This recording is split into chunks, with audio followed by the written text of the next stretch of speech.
ناظرین ہمارے ساتھ علامہ مقصود احمد سلفی موجود ہیں اور ان کی بڑی محبت کہ وہ ہمیں ٹائم دے رہے ہیں رمضان کے بابرکت مہینے میں، اور ان سے درخواست ہے، پوچھتے ہیں کہ عبادات کا ثواب جو دگنا ہو جاتا ہے اس کی تفصیل اور وہ بتائیں کہ کس طرح سے عبادات کرنی چاہیے اور اس کا ثواب کتنا دگنا ہو جاتا ہے۔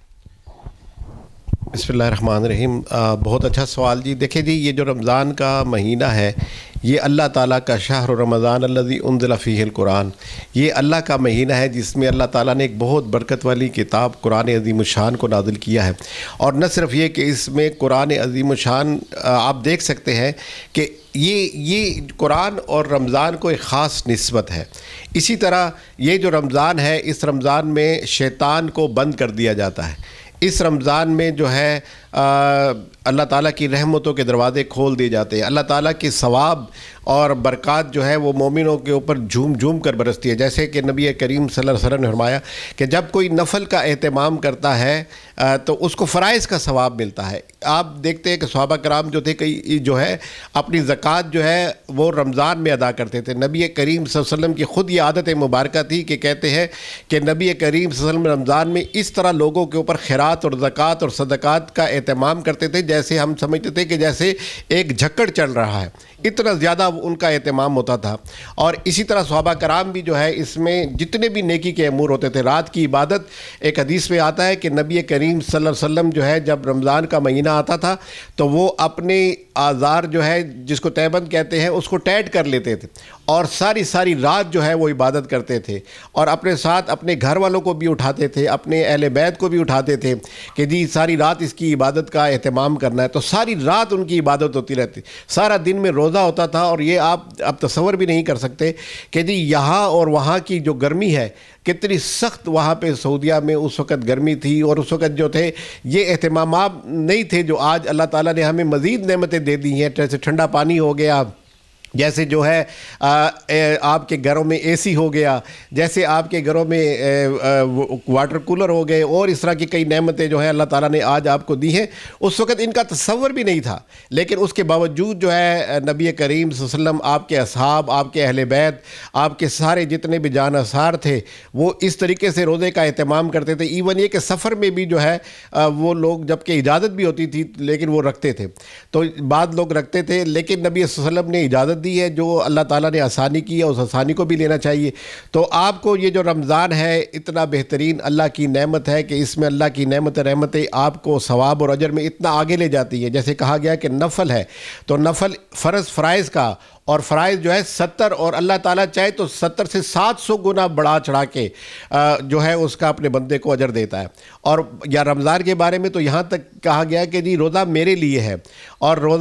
روزے کا اجر میں دوں گا، اور اس کو کہا گیا کہ جی یہ روزہ جو ہے یہ تمہاری ڈھال ہے، یہ ڈھال جو ہے شیطان کے خلاف بھی ہے، اور یہ ڈھال جو ہے تمہیں جہنم سے بچانے کے لیے یہ ڈھال ہے اور تمہیں جنت میں لے کے جانے والی ہے۔ تو لہذا اس روزے کا جب ہم اس لیٹر اینڈ اسپرٹ سے جو نبی کریم صلی اللہ علیہ وسلم اور صحابہ کرام نے ہمیں اس کی تعلیمات دی ہیں اس کا اہتمام کریں گے تو یہ روزہ ہمیں جسمانی اور روحانی دونوں طرح سے فائدہ دے گا۔ مثال کے طور پر یہ آپ کی عادات کو بھی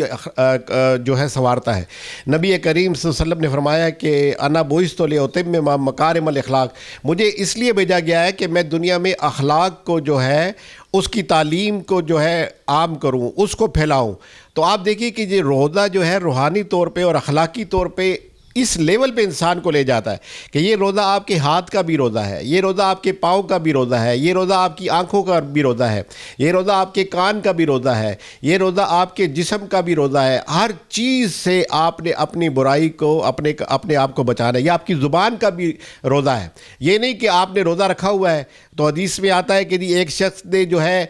کھانا پینا چھوڑ دیا لیکن اس نے غیبت نہیں چھوڑی، تو ایسے روزے کی اللہ تعالیٰ کو کوئی ضرورت نہیں کہ آپ تو اپنے بھائی کا، مردہ بھائی کا گوشت کھا رہے ہو۔ تو لہذا اس میں غیبت، چغلی. اگر کوئی بھائی آپ سے بات کرتا ہے تو اسے کہو بھائی میں روزے سے ہوں, میں آپ کی بات جو ہے نہیں سن سکتا. کوئی گناہ کی بات کرتا ہے اپنے کانوں کو بند کر لینا, یہ بھی روزہ ہے. اگر کوئی برائی کی بات کرتا ہے اپنے کانوں کو بند کر لینا, اپنی آنکھوں کو بند کر لینا, اپنے پاؤں کو اس طرف لے جانے سے روک لینا, اپنے ہاتھوں کو اس طرف لے جانے سے روک لینا, یہ بھی روزہ ہے. تو جب آپ اس طریقے سے آپ نے روزے کا اہتمام کریں گے تو وہ روزہ پھر آپ کو بہت زیادہ فائدہ دے گا. آپ دیکھتے ہیں کہ بعض لوگ روزہ رکھ تو لیتے ہیں لیکن جو برائیاں ہیں جو ان کی زندگیوں میں سے جو ہے کئی غلط کام جو ہے وہ نکلتے نہیں ہیں. اب بعض لوگ یہ سوال یہاں پہ اٹھا سکتے ہیں کہ جی آپ تو کہتے ہیں جی شیطان بھی بند ہے تو پھر کیوں لوگ شیطانی کام کرتے ہیں؟ تو وہ شیطانی کام کرنے کی وجہ یہ ہے کہ ایک تو شیطان اسباب گناہ ہے, سبب گناہ ہے, لیکن اس کے علاوہ بھی کچھ اور اسباب گناہ ہیں جس میں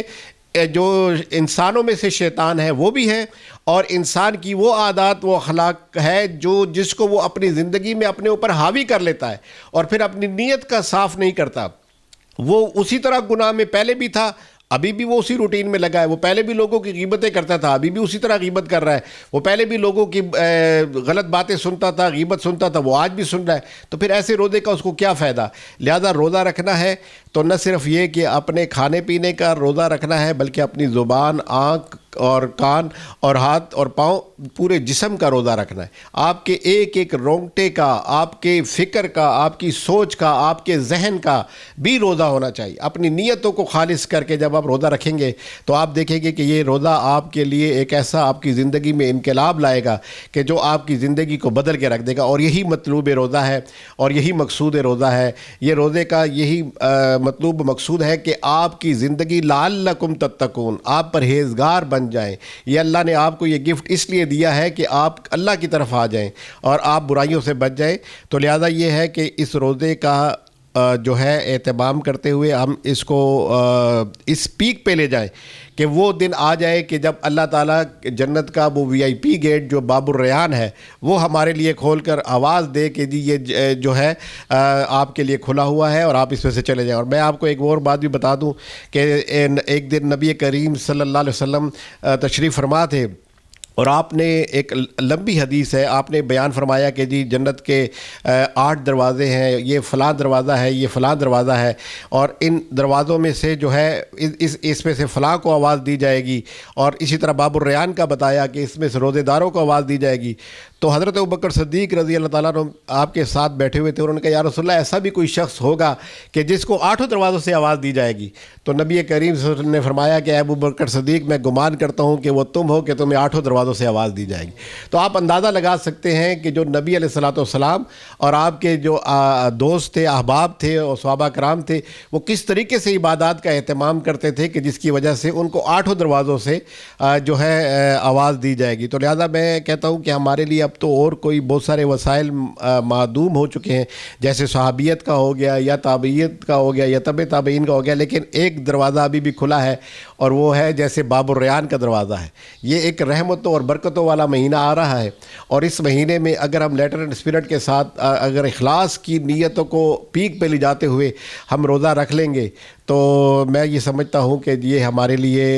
جو ہے اللہ کے وہ انتہائی اجر جو کہ اللہ کی جنت ہے, اور جس کے بارے میں کہا کہ وہ سارے الی مغفرہ, اللہ کی مغفرت کی طرف جلدی سے بھاگو اور اس کی جنت کی طرف بھاگو. اور اس کی جنت کیا ہے؟ اس کی جنت جو ہے زمین و آسمان سے بھی بڑھ کر ہے. یعنی یہ زمین اور آسمان جتنے ہیں اس سے بڑھ کر جو ہے اللہ تعالیٰ کی جنت کا وسعت ہے. تو لہذا اتنی وسعت والی جنت جو ہمارے انتظار میں ہے, جہاں پہ دنیا کی ہر نعمت اور آخرت کی ہر نعمت ہوگی, وہ نعمتوں کے پیچھے ہم نہیں جاتے اور دنیا کی یہ عارضی چند روزہ جو نعمتیں ہیں ان کو کھا کھا کے جو ہے ہم لوگ جو ہے دنیا میں کھو گئے ہیں. اور اللہ تعالیٰ فرماتے ہیں کہ ما غرک بربک الکریم, اے لوگوں تمہیں کس چیز نے اللہ سے, اپنے رب کریم سے جو اتنی عظمت والا رب ہے, اس سے غفلت میں ڈال رکھا ہے. تو لہٰذا یہ اللہ تعالیٰ کی ایک بہت بڑا انعام ہے کہ وہ ہمیں رمضان کی صورت میں دے رہا ہے. اور میں کہتا ہوں کہ ان لوگوں کو بہت اللہ کا شکر ادا کرنا چاہیے جن کی زندگی میں رمضان آیا ہے اور رمضان کے وہ روزے رکھ رہے ہیں. کیوں کہ آپ ذرا سا پیچھے دیکھیں کتنے لوگ ہمارے ساتھ پچھلے سال تھے, ہمارے ساتھ کھا پی رہے تھے, ہمارے ساتھ روزے رکھ رہے تھے, لیکن اس سال وہ نہیں ہے. اور پتہ نہیں اگلے سال ہم بھی ہوں گے یا نہیں ہوں گے, لیکن یہ ہے کہ اس سال اگر اللہ نے ہمیں یہ رمضان کا بہترین اپنی رحمتوں اور نعمتوں والا مہینہ،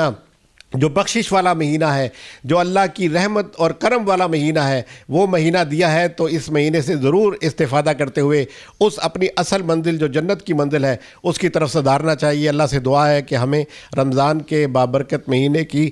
جو فضائل اور برکات ہیں وہ سمیٹنے کی توفیق عطا فرمائے۔